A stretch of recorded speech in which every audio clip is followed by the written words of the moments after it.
Of all the steps involved in this project, compiling facts and using them strategically was my most challenging part.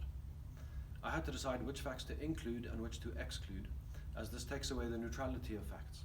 They're used in a context and therefore they become evaluative judgments. I knew I had to provide some background context to the framing of the issue, and so I asked myself, how would I explain this to someone who was not very familiar with the land question of South Africa or the South African political context?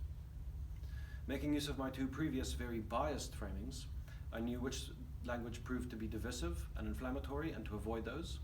So I avoided words such as steal or theft, as I knew that this would impose a certain view on the framing, particularly my own view perhaps. I wrote my first draft in a single sitting without bothering to ascertain all the details and facts. I emphasized rather the narrative and the holism. And as an example of the holism, I tried to include at least one strategic fact relating to every party involved. This is not just the white landowners and the black dispossessed, but also those people who consider themselves apart from the issue and who wouldn't normally be involved.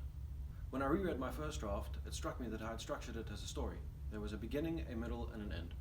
I like this structure, and I continue to emphasize it in my redrafting of my first work. I then returned to all my facts and figures, made sure all my data was correct, and added illustrations which would accentuate certain points.